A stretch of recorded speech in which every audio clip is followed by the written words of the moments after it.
Bonjour à tous, Stanislas Grange, je suis un des associés de Eight Advisory. Nous allons parler aujourd'hui de la gestion du BFR, du cash management et du rôle que ces deux sujets peuvent avoir dans le financement de la croissance d'une coopérative, par exemple. C'est un sujet assez général qui intéresse tant les corporates que les ETI et bien sûr le milieu coopératif, avec ses problématiques propres, ce que nous allons évoquer tout de suite. Donc le contexte financier actuel impose aux coopératives une gestion de son cash beaucoup plus rigoureuse qu'auparavant, en particulier une maîtrise de ses cash flows, de ses financements. On sait qu'une coopérative est une société avec des capitaux propres limités, ou du moins pour la partie coopérative. Elle a des besoins de financement importants, c'est d'ailleurs souvent une de ses raisons d'être. Elle doit faire face à une volatilité des prix et des volumes, des prix en tout cas chaque fois plus importants, des volumes également importants suivant les années, la météo, etc. Une pression des adhérents sur sa marge notamment, qui n'aide pas à autofinancer toutes les initiatives avec la baisse de la PAC, etc. etc. Et puis un marché bancaire qui est devenu beaucoup plus complexe avec BAL2. C'est des sujets qu'on évoquera d'ailleurs le 11 octobre prochain. Philippe Bassouls, de mémoire, fera une intervention sur le sujet et vous expliquera pourquoi BAL2 rend les choses plus complexes pour vos banquiers traditionnels. Une pression concurrentielle également et un besoin de financement de la consolidation du secteur, notamment dans vos secteurs de transformation, qui vous conduit à investir chaque fois davantage pour sécuriser vos parts de marché. Donc dans ce contexte-là, le cash flow, la maîtrise du cash flow, l'optimisation des cash flows et du ROCE sont devenus des éléments clés, non seulement dans votre communication et votre crédibilité vis-à-vis des banquiers, ceux qui vous permettent de financer une partie de votre croissance, mais les cash flows peuvent aussi vous permettre d'autogénérer une partie des ressources nécessaires à votre croissance, voire de financer une bonne partie de cette croissance. Quand on dit ça, pourquoi est-ce qu'on le dit ? C'est un constat qu'on a fait un peu dans toutes les entreprises. Je vais reprendre un peu d'historique. On a chez Eight fait à peu près 140 missions sur ces sujets, avec systématiquement le même constat. Les entreprises, que ce soit dans les corporates, dans les ETI, ont beau s'être intéressées au sujet cash, leurs équipes restent focalisées sur le PNL et par conséquent, tous les sujets, tous les processus relatifs au cash sont sous-optimisés. On a du cash trappé un peu partout. Et ce cash dormant peut être libéré, il peut être extrêmement créateur de valeur si on décide de l'adresser. Maintenant, il faut donner du sens à cette démarche. Le sens que l'on peut donner à cette démarche, c'est justement le financement de la croissance. Celui de réduire la dette quand on a fait des acquisitions importantes pour sécuriser des parts de marché ou autres situations, et le besoin permanent de donner confiance à son environnement bancaire, notamment. Donc, qu'est-ce que tout ceci signifie dans un univers coopératif qui comporte des métiers extrêmement différents, depuis l'amont jusqu'à la distribution, avec toutes les phases de transformation, de collecte au milieu, les différents métiers de négoce qu'il peut y avoir au milieu. On a des problématiques très variées et donc des solutions qui n'auront rien à voir, qui peuvent ne rien avoir à voir, quand on parle de BFR, entre la distribution d'un côté, l'amont à l'autre bout ou toutes les phases de transformation au milieu. Comment aborder ce sujet-là ? On a en réalité de multiples objectifs. Maîtriser ses cash flows, c'est d'abord maîtriser son BFR de clôture, souvent le 30 juin dans les COP, mais pas seulement. Donc régulièrement être au rendez-vous de la communauté financière avec de beaux chiffres qui montrent des cash flows réguliers et une explication de l'évolution du BFR qui est logique par rapport à une évolution des stocks, une évolution des cours des matières premières. Mais ça n'est pas le seul objectif que l'on recherche. On cherche aussi à améliorer son besoin de fonds de roulement moyen. Là, c'est un petit peu plus volatile comme notion. Le besoin de fonds de roulement moyen, finalement, c'est les capitaux moyens dont on a besoin pour faire tourner le business. Et puis surtout, son BFR pic, souvent au moment de la récolte.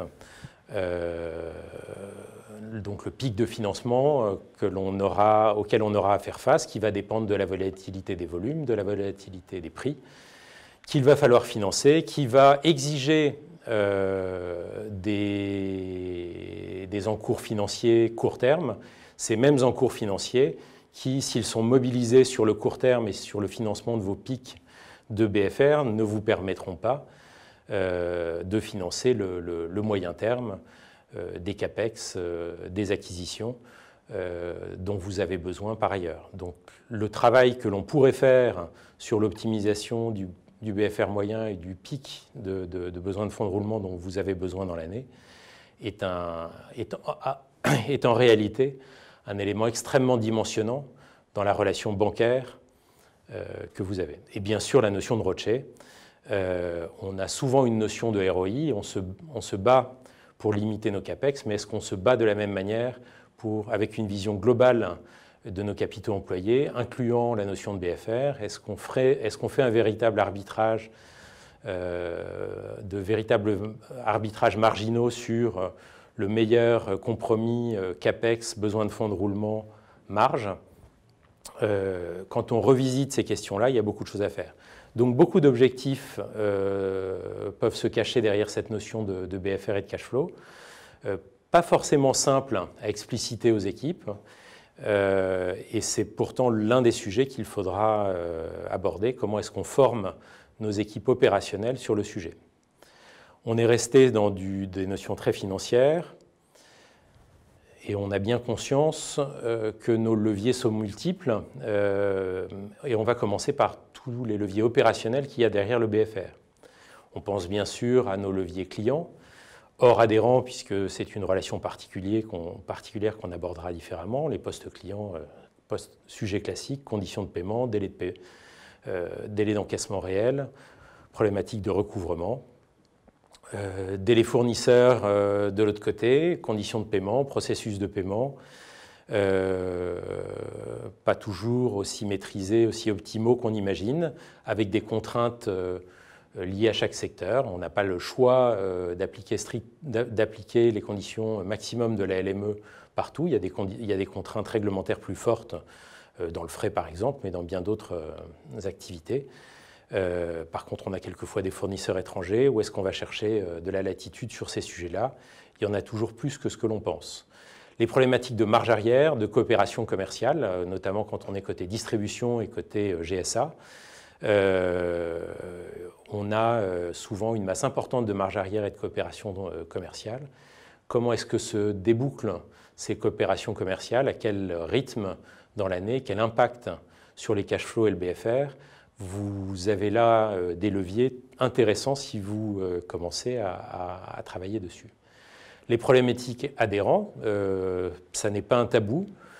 Quand je dis problématique, c'est en fait comment trouver le meilleur compromis entre les conditions que vous proposez aux adhérents et celles dont vous avez besoin pour faire tourner la coopérative et vos activités. En fonction de la saisonnalité de vos ressources, la saisonnalité de vos besoins, la saisonnalité de l'activité et les problématiques que rencontrent également les adhérents. Les adhérents n'ont pas tous la même santé financière. On sait que la situation est très tendue dans certains secteurs à l'heure actuelle. comment aller chercher intelligemment le bon compromis avec les adhérents qui le souhaitent, le peuvent, à quel point fait-on crédit à nos adhérents, comment va-t-on réguler tous ces sujets-là. Il y a beaucoup de choses à faire. Si on regarde dans le détail, ça va jusqu'à nos politiques de commercialisation, nos politiques de prix, l'impact qu'ils peuvent avoir sur nos stocks, sur nos conditions de paiement auprès des adhérents, etc., voire même sur nos CAPEX et nos capacités industrielles derrière. Les stocks, bien sûr, ils sont évidemment saisonniers dans beaucoup de business. Comment est-ce qu'on les appréhende? Comment est-ce qu'on les travaille au plus juste? Et comment est-ce qu'on va chercher le juste compromis entre la marge et le cash? Énormément de débats et autant de solutions qu'il peut y avoir d'étapes dans la chaîne de valeur d'une coopérative et de l'ensemble de ces sujets. Et puis il y a d'autres éléments du BFR, et il y a bien sûr aussi les CAPEX. Tous ces sujets-là qu'on a évoqués comme étant des sujets financiers sont en réalité des sujets opérationnels dont vos équipes n'ont pas assez conscience, elles n'ont pas assez conscience des leviers qu'il peut y avoir derrière, des leviers qu'il y a dans les processus quotidiens gérés la plupart du temps par les équipes opérationnelles sur chacun de ces sujets. Si je continue, il y a évidemment aussi, au-delà du pilotage opérationnel, des leviers financiers. Alors c'est pour certains du window dressing, pour d'autres un vrai moyen de financement, déconsolidant, si on le souhaite dans certains cas, la facturage, le reverse factoring pour les coopératives les plus lourdes et pour certaines activités, le portage de stock, marginalement, il y a des solutions qui existent là-dessus. Ce ne sont pas des sujets tabous, il y a beaucoup de choses à faire là-dessus. Jusqu'où va-t-on sans tomber dans le window dressing? À quelle fin? Quels sont les justes arbitrages sur ces sujets-là?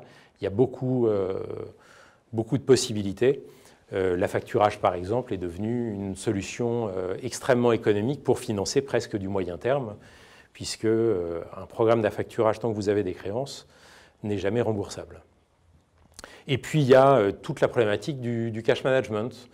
Le cash management dans un groupe, si vous montez une mutualisation de votre trésorerie au travers d'un cash pooling, avec les revers qu'il peut y avoir derrière, peut vous permettre d'optimiser la circulation de trésorerie, éviter les cash traps. Comment est-ce qu'on les manage? Où est-ce qu'on positionne notre cash? Est-ce que la libération d'une partie du cash qui peut être trappé dans certains pays nous permet d'adresser mieux certaines de nos problématiques, soit de saisonnalité, soit de financement moyen terme? On a quelquefois des enjeux là-dessus.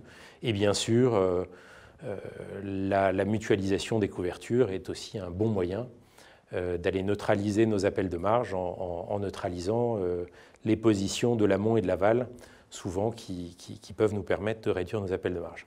Donc jusque-là, j'ai évoqué beaucoup de leviers, opérationnels dans un premier temps, on va revenir sur ce sujet opérationnel, financier dans un deuxième temps, qui peuvent avoir une connotation window dressing si on le veut, mais qui pour moi sont de vrais outils de financement si on les adresse intelligemment.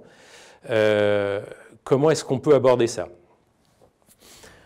Nous, on aborde ça comme on l'aborde dans tous les grands corporates, avec, au travers de programmes dont l'ambition n'est pas d'aller faire une optimisation du cash ponctuel non pérenne, c'est comment faire.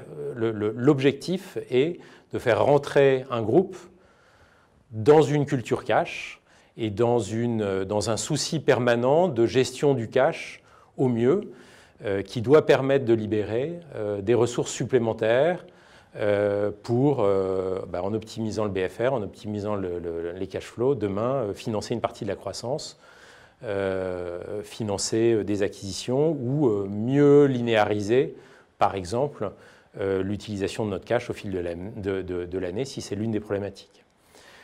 On a évoqué le sujet du périmètre très large que peut avoir une COP, des métiers extrêmement différents. Et l'un des sujets auxquels on fait face est la mobilisation des équipes opérationnelles. J'ai dit, pardon, que le sujet cash n'était pas un sujet financier. Le sujet cash est juste, le BFR en tout cas, la résultante de la façon dont on travaille dans la société. Et qu'est-ce qui tient les rênes des opérations? Ce sont les opérationnels, les acheteurs, les commerciaux, les industriels, toutes les équipes qui sont au contact du terrain, au travers de leurs arbitrages quotidiens, de leurs arbitrages plus moyen terme ou long terme, tactiques ou stratégiques dans la vie de l'entreprise. Et on a besoin, on a un besoin, c'est de démontrer l'ampleur des enjeux. Alors je ne sais pas si vous êtes un jour posé la question de ce que pouvaient être les enjeux d'un programme d'amélioration du BFR. On va rentrer dans le concret.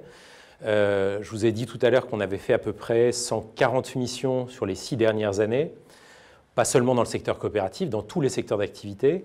Et le constat qu'on a fait qui nous a extrêmement surpris, c'est que l'enjeu moyen d'amélioration du BFR au global sur les entreprises auprès desquelles on a travaillé représentait 7% de leur chiffre d'affaires. 7% du chiffre d'affaires, c'est colossal. Alors si on compare à la rentabilité d'une coopérative, effectivement, ça fait des années de résultats. Les enjeux ne sont pas forcément aussi forts dans une coopérative parce que les contraintes sont relativement fortes dans les milieux de la transformation et sous d'autres aspects. Mais on estime, et on a eu l'expérience d'une grande coopérative agricole du secteur céréalier, d'enjeux qui pouvaient avoisiner les 5% du chiffre d'affaires au global sur l'ensemble du groupe. Donc 5% du chiffre d'affaires, si on prend l'exemple d'un groupe qui fait 4 milliards d'euros, ce qui était à peu près l'ordre de grandeur dans ce cas-là, ça peut représenter une ressource de 200 millions d'euros. Maintenant, je vous parle de 200 millions d'euros. On a parlé de l'ensemble des leviers opérationnels qu'on pouvait évoquer. J'ai parlé de 200 millions d'euros juste avec les leviers opérationnels, pas avec les leviers financiers qu'on a abordés dans un deuxième temps. Comment est-ce qu'on arrive à convaincre les opérationnels, chacun dans leur métier, avec leurs spécificités, avec leurs années d'expérience, qu'ils ont sous leurs pieds 1, 2, 3, 4, 5, 6, 7, 8, 9% quelquefois de leur chiffre d'affaires en cash. Une activité de 100 millions d'euros, on a peut-être 1 ou 10 millions d'euros de cash à libérer en travaillant mieux notre poste client, notre poste fournisseur, nos CAPEX, d'autres dimensions, les stocks. Donc la façon de l'aborder, du moins c'est celle que nous on utilise, c'est la réalisation de diagnostics pilotes que l'on choisit avec chaque société dans les métiers représentatifs de la variété des activités d'une coopérative en l'occurrence. Objectif de ce diagnostic, à la fois démontrer que les enjeux sont importants, que les leviers sont opérationnels et concrets et qu'on est capable de mobiliser et de faire adhérer un premier périmètre de directeurs généraux, directeurs achats, directeurs commerciaux, industriels et commerciaux et trouver les bons arbitrages pour demain travailler avec un BFR plus bas, libérer donc du cash avec des leviers différents. Et ces premiers pilotes vont nous donner les clés pour un déploiement plus large derrière, que l'on organise au sein du groupe, au travers de formations, au travers d'autodiagnostics, au travers de la diffusion de bonnes pratiques, avec un management transverse qui a été mis en place au niveau du groupe pour piloter le programme dans la durée. L'objectif n'est pas de libérer 1, 2, 3, 4, 5, 6, 7% de son chiffre d'affaires en cash la première année. C'est un objectif qu'on va se fixer sur 2 ou 3 ans, plus une problématique de déploiement sur les 10, 20, 30, 40, 70 entités du groupe dans le temps. Donc c'est un programme qu'on va chercher à piloter sur plusieurs années pour libérer du cash. Et ce cash, il va être visible pour la communauté financière, il va crédibiliser une démarche et surtout il va permettre de financer une partie de la croissance. Il y a des sujets CAPEX derrière qu'on va pouvoir également arbitrer. Là, on est sur des sujets qui sont souvent un peu plus long terme, encore que les missions tombent quelquefois à des moments où des réflexions importantes ont lieu et qui permettent d'avoir des réflexions opportunes sur le juste arbitrage ou d'autres éclairages sur l'arbitrage de l'utilisation de nos capitaux, entre les CAPEX, le BFR et autres. Et donc, on va réfléchir aussi à ça au travers des pilotes, et on va apporter cet éclairage-là. Donc, programme qu'on peut déployer, que l'on trouve finalement un peu à la façon de grands programmes de transformation, que l'on va déployer sur une échelle de temps de 1 à 2 ans ou 6 mois à 18 mois, avec une très forte implication de la direction générale. Ce qu'on veut, ce n'est pas aider les financiers à faire, c'est convertir toutes les fonctions de l'entreprise au cash. On veut apporter une culture cash à l'entreprise. Les diagnostics et le sujet du BFR servent de prétexte. Les enjeux qu'on va découvrir sont phénoménaux. Et la découverte pour les opérationnels des enjeux extraordinaires qui peuvent être cachés dans leurs opérations quotidiennes sont de manière assez surprenante vécus comme extrêmement positifs par les équipes qui font des retours souvent amusants du style tiens, c'est incroyable, finalement c'est de la finance extrêmement concrète. Ce que vous êtes en train de m'expliquer, c'est que 1 million de BFR pérenne, 1 million de stocks en moins, un poste client que je sais réduire de manière pérenne d'1 million d'euros, ça a 1 million de valeur. Oui, c'est 1 million d'euros que j'ai pu dégager pour financer un nouvel entrepôt, une acquisition, le développement d'un nouveau produit ou le redéploiement de nos activités à l'autre bout de la planète ou du groupe. Donc, tout l'objectif, c'est aussi de contribuer à la mise en place de cette culture cash, avec dans les faits des retours très intéressants dès l'instant où on arrive à vulgariser ce sujet BFR. Le mot BFR en finance apparaît comme un gros mot pour les opérationnels. En réalité, on va parler de cash flow au quotidien et on sait en parler de manière beaucoup plus simple. Donc quand on fait ça, je revenais sur les objectifs. Notre objectif, c'est de l'amélioration durable de notre BFR, de nos cash flows. Et on a, comme je l'évoquais, beaucoup de points à adresser. Le premier, je l'évoquais tout à l'heure, c'est le fait que, autant nous financiers, je dis nous financiers parce que j'ai une âme de financier, autant que j'essaie d'avoir une âme d'opérationnel, on ne voit pas non plus la masse que peut représenter l'optimisation de notre BFR. Et donc, l'un des enjeux est de réaliser l'importance des enjeux, je me répète sur le mot enjeu, l'importance des enjeux cash comparés à nos résultats récurrents. 1%, 2% de résultats récurrents, 5%, admettons, d'enjeux cash par rapport au chiffre d'affaires que l'on pourrait libérer en améliorant notre BFR, ça représente 2 années et demie de résultats de la coopérative et de ses activités. Donc c'est colossal. Pour ça, on va devoir parler cash beaucoup plus qu'on ne le faisait dans le passé. On parle beaucoup trop PNL et parler cash à tous les niveaux, former. Est-ce que vous considérez que vos contrôleurs de gestion, par exemple, qui sont les business partners des responsables d'unités opérationnelles, ont une culture cash? La plupart du temps, vous allez me répondre, non, ils sont polarisés sur leur PNL, ils connaissent par cœur le sujet, mais par contre, la dimension cash, elle est réservée aux directeurs financiers, aux trésoriers, aux consolideurs qui s'amusent à faire des TFT, et puis à notre communication financière in fine. Donc on a un énorme travail de formation sur le sujet. Et puis, si on veut que ça change, il va falloir amener tout le monde à agir et réagir au quotidien. Réagir finalement, ce qu'on leur demande, c'est d'agir comme si le cash Ce qu'on demande à chacun, c'est d'agir comme si le cash était le leur, s'ils avaient à démarrer leur commerce, démarrer leur activité et être le plus économe possible dans la gestion de leur cash. Pour faire tout ça, je n'ai parcouru que la première ligne de cette slide, on a énormément de travail. Et c'est justement l'intérêt de l'approche que je viens d'évoquer à la diapositive précédente. Pour comprendre où sont les enjeux, il va falloir comprendre nos flux. Les comprendre intimement et les comprendre non pas comme des flux financiers, mais comme des flux opérationnels, et d'être capable, derrière un processus opérationnel, de parler de la performance des flux cash qui y sont associés. Comme c'est une performance qu'on ne mesure peu, vous pouvez imaginer que le champ d'amélioration est colossal. Maintenant, ça n'est pas une dimension sur laquelle on a l'habitude de manager nos équipes, ou du moins pas assez.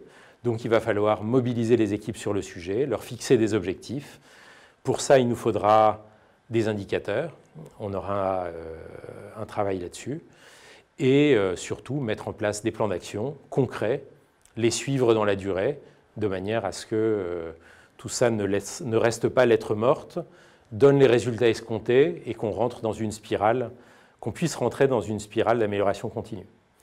Et comme on l'évoquait tout à l'heure, tout ce qu'on ne mesure pas, on ne progresse pas, mais on va mesurer chaque mois et on va très vraisemblablement devoir aligner les objectifs sur ces sujets-là. Finalement, des problématiques qui sont communes à tous les programmes d'amélioration de la performance. On est simplement sur le sujet cash, qui est un sujet à la frontière entre la finance et les opérations. Et ce qu'on va découvrir, c'est quoi? C'est que si on travaille bien, c'est possible, et on peut avoir des succès tonitruants. J'ai évoqué une grande COP qui avait, mené cette démarche-là, c'est Vivescia. On se parle de 100 à 200 millions d'euros de cash qui ont été libérés sur les dernières années juste par les leviers opérationnels. On va s'apercevoir qu'on peut parler cash de manière extrêmement concrète sans que ça paraisse compliqué et financier. On peut parler du BFR de manière extrêmement banalisée. Les gens comprennent, c'est simple et c'est même très intéressant, c'est de la finance concrète. On va s'apercevoir que nos processus sont extrêmement améliorables sur la dimension cash. Très bonne nouvelle. C'est là que se trouvent tous les gisements d'amélioration, une bonne partie des gisements d'amélioration que j'évoquais tout à l'heure. Et on va s'apercevoir que les équipes, quand on sait donner du sens à une démarche, qu'on leur explique quelle est la valeur de ces millions, de la raison, quand on leur explique ce qu'elles contribuent à faire, sont prêtes à se remettre en cause, sont prêtes à remettre en cause les arbitrages historiques qu'elle faisait entre, par exemple, cash et marge ou confort et stock. Et donc, on peut mettre en route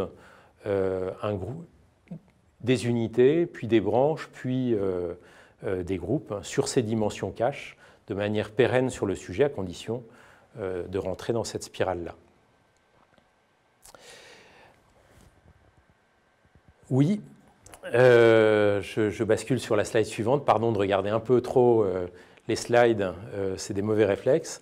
Les enjeux sont colossaux. J'évoquais ceux de différentes industries, de l'expérience de toutes nos missions et de l'expérience de certains de vos confrères. Les enjeux sont colossaux. Mobiliser des unités, des branches sur ces sujets-là de manière pérenne est possible, et extrêmement valorisant. Je parle du vécu opérationnel, les retours que l'on a à la fois des patrons d'unités et de l'ensemble des patrons en fonction sont extrêmement positifs. Finalement, ce qu'on est en train d'évoquer, ce sont des programmes d'amélioration de la performance qui sont indolores socialement, extrêmement créateurs de valeur, qui nous amènent à travailler avec un angle différent sur nos processus opérationnels du quotidien, qui nous font découvrir l'intérêt de travailler sur des choses qu'on avait sans doute laissées de côté sans voir l'intérêt qu'ils pouvaient avoir.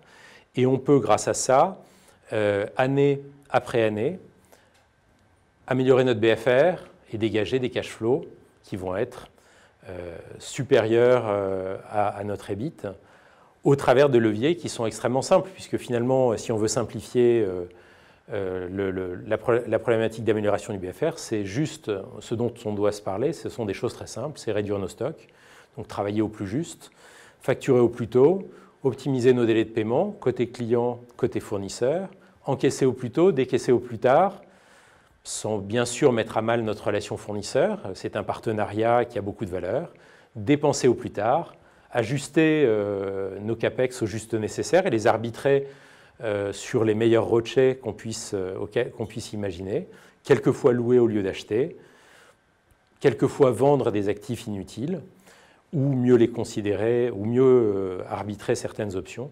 Donc finalement, des recettes simples, ce sont ces recettes simples qu'il faut qu'on arrive à apporter à nos opérationnels pour qu'elles entrent dans leur réflexe quotidien et avec un réflexe de création de valeur. Comment est-ce que je contribue finalement dans ma réflexion à optimiser le cash comme si c'était le mien, optimiser le cash du groupe et pas seulement celui de mon unité, optimiser un processus global, pas seulement celui de la petite portion du processus que j'adresse quand je suis acheteur-approvisionneur, mais la vision globale de mon processus qui va depuis l'achat jusqu'à la vente auprès d'un client. Donc, beaucoup de sujets qui peuvent être extrêmement créateurs de valeur.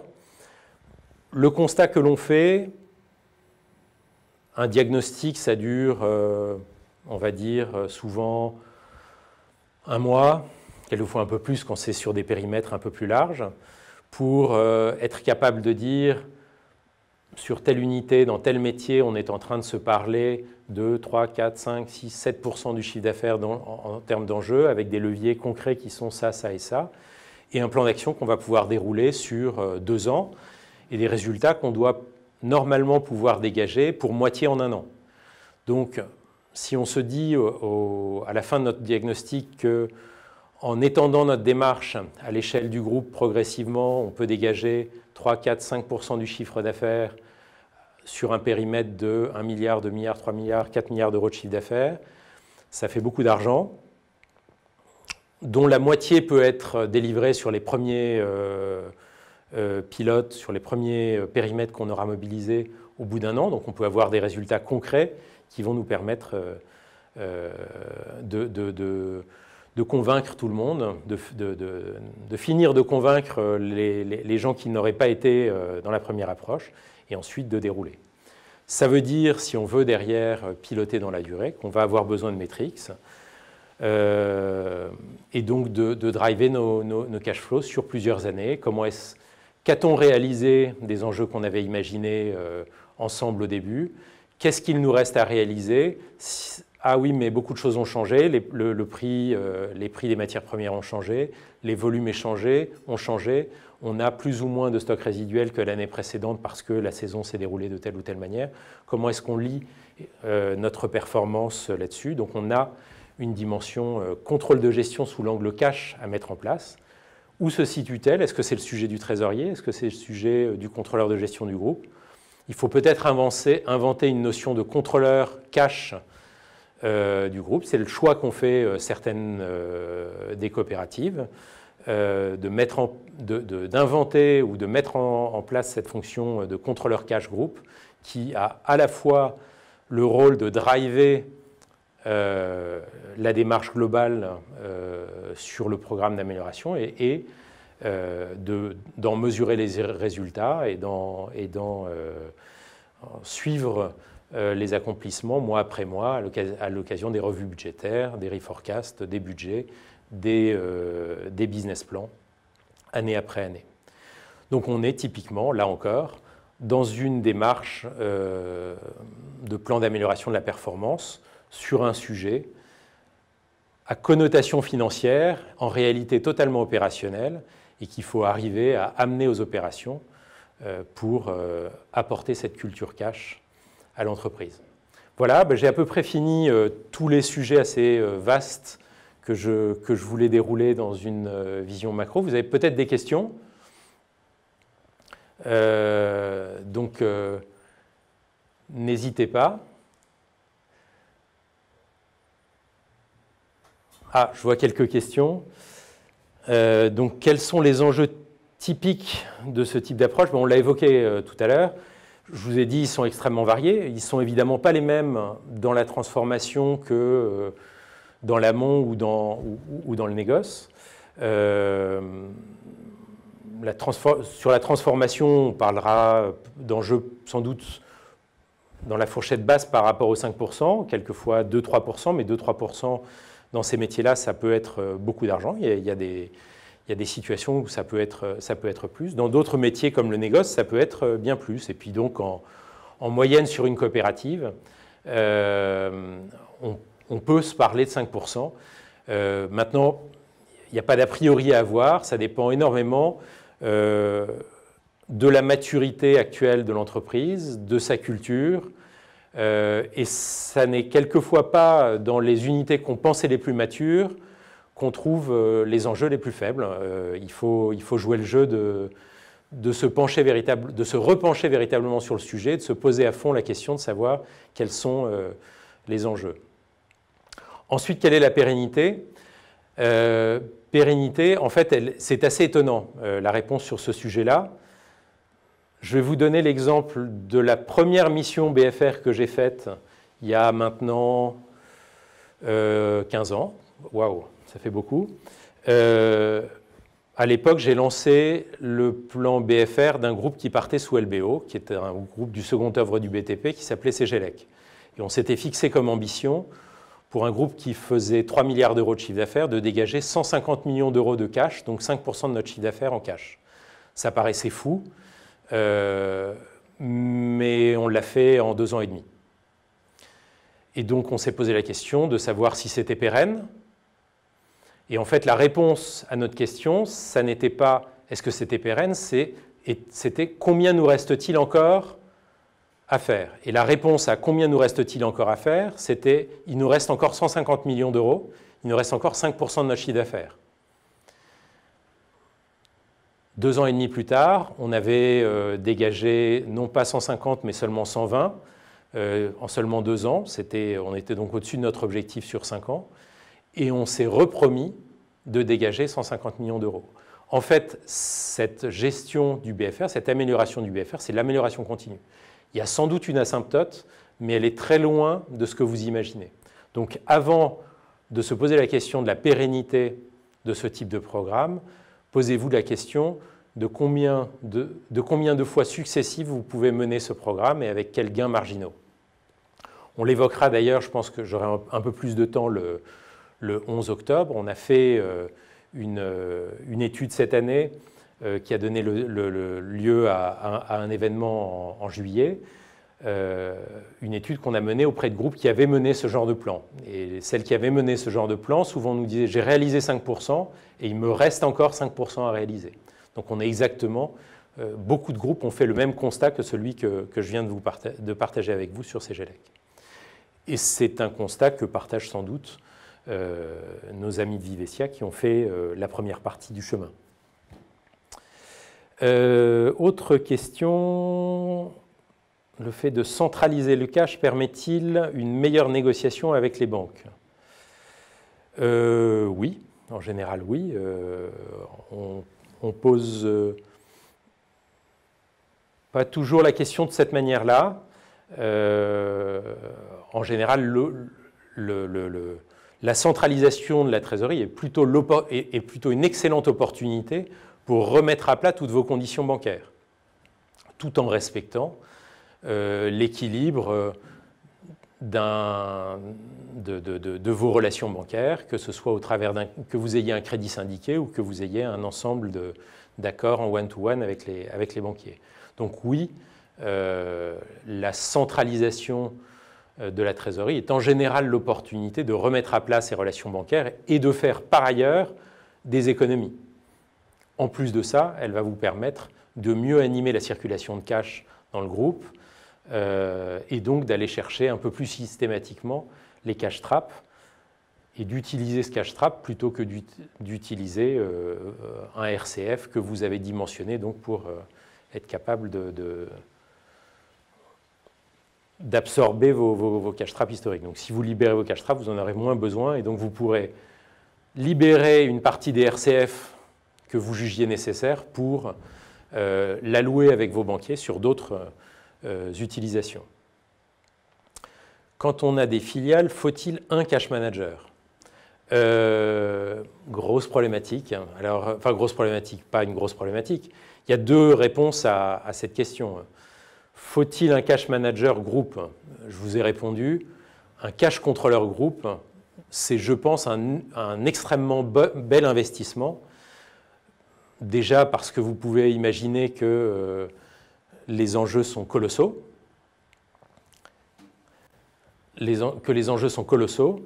Et donc, face à ces enjeux, l'investissement dans cette fonction est extrêmement rentable.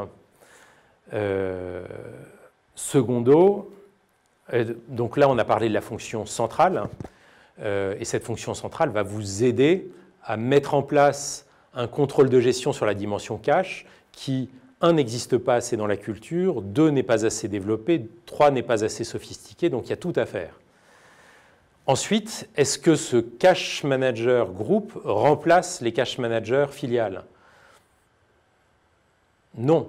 Alors, peut-être que j'ai dévié dans la question, parce que le cash manager auquel vous pensiez, c'était peut-être le trésorier central. Il faut sans doute aussi un trésorier central, un cash manager groupe qui aurait la fonction de trésorier central. Donc lui, il aura pour fonction de faire tourner la trésor. Est-ce que vous aurez besoin de trésoriers sur vos sous-périmètres, vos sous-paliers ? Peut-être, ça dépend de votre organisation. Il n'y a pas une organisation pour toutes les sociétés. Il y en a autant que de corporate, il y en a autant que de coopératives. Donc je ne répondrai pas à cette question. Il y a autant de solutions que de réalités. Et puis, pour finir sur la notion de cash contrôleur, vos directeurs financiers d'unité, vos contrôleurs financiers de branche, vos contrôleurs de gestion de sous-divisions ou de centres de profit doivent devenir des cash contrôleurs également, progressivement. Est-ce qu'il faut doubler la fonction ? Pas forcément. Est-ce que ça vaut la peine à certains sous-paliers d'investir dans un cash contrôleur ? Peut-être, ça dépend des périmètres dont on se parle. Dernière question, mais vous en avez peut-être encore. Je ne sais pas si on a encore du temps. Non, il nous reste 3 minutes. Comment optimiser les délais de paiement ? Donc, côté client, côté fournisseur. Le point de départ de la réflexion, c'est de dire, écoutez, la première vision que vous avez de votre délai de paiement, c'est votre poste fournisseur ou votre poste client.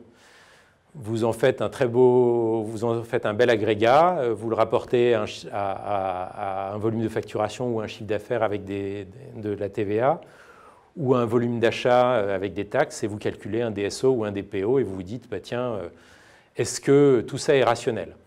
Il faut sortir de cette vision macro et il faut descendre à une vision beaucoup plus fine et vous allez vous apercevoir que derrière une vision macro de votre DSO ou de votre DPO, vous avez différents DSO qui sont la combinaison d'un mix de conditions de paiement accordées à vos clients et d'un mix de comportements de paiement de ces clients. Donc il faut arriver à démoyenner cette vision globale que vous avez et aller identifier là où vous avez des conditions à renégocier, là où vous avez des comportements de paiement à changer, là où vous avez des processus de recouvrement à adapter, là où vous avez des équipes de recouvrement à professionnaliser, là où il vous faut éventuellement des outils, mais ce n'est pas forcément nécessaire. Et côté fournisseur, là où peut-être vos processus sont déficients, soit parce que vous payez trop tard et ça vous pénalise dans votre relation achat avec vos fournisseurs, soit vous payez trop tôt, et ça arrive beaucoup plus souvent qu'on ne l'imagine, et vous sous-optimisez votre poste fournisseur. Donc il y a des poches que vous ne voyez pas à une échelle conso, qui existent à une échelle inférieure et qu'il faut être capable d'identifier. C'est souvent l'objectif des diagnostics, que vous les fassiez vous en interne ou que vous vous fassiez aider pour ça. Voilà, donc vision assez globale.